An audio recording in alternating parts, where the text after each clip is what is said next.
I remember in 1995 at a track day at Silverstone seeing an M3 GT for the first time. It was brand new obviously, and I completely fell in love with it. But the thing that really struck is what an incredibly strange choice of colour for a German car that was a homologated special.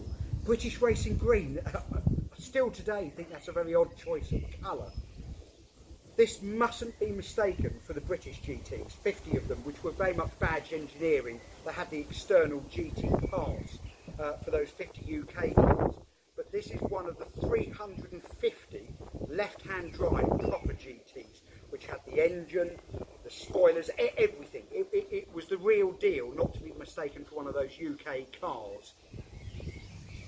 Externally, the GT sported these very cool, I love them, GT spoilers, which on the front saw the packer with the adjustable blade, and on the rear you saw that lovely big GT rear spoiler, and in the boot was actually some shims, some packers to raise the spoiler still further, and that was obviously for homologation purposes also. It was the first time we saw clear lenses on an M3, which I know sounds laughable now, but that was actually incredibly modern for the time. BMW Motorsport forged wheels with the BMW Motorsport insignia on them, staggered 7.5 inch front, 8.5 inch rear.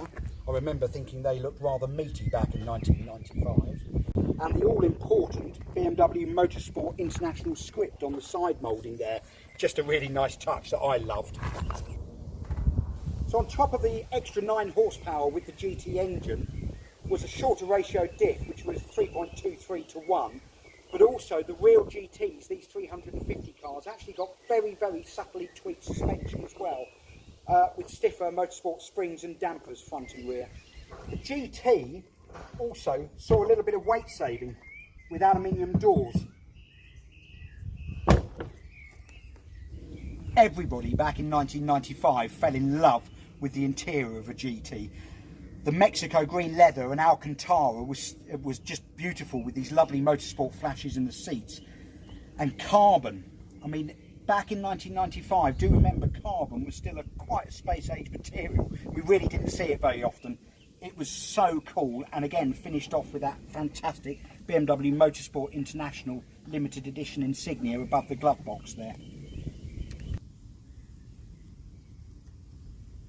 All M3 GTs were spec'd with the 3-spoke steering wheel and twin airbags, and then of course you could special order and bespoke the car as per your personal wishes. This one saw sunroof, aircon, top tint windscreen, centre armrest, rear blind, and I've got to show you this. I mean, that really was very, very cool in its day, the BMW Siemens telephone, which yeah, cut quite a dash from memory.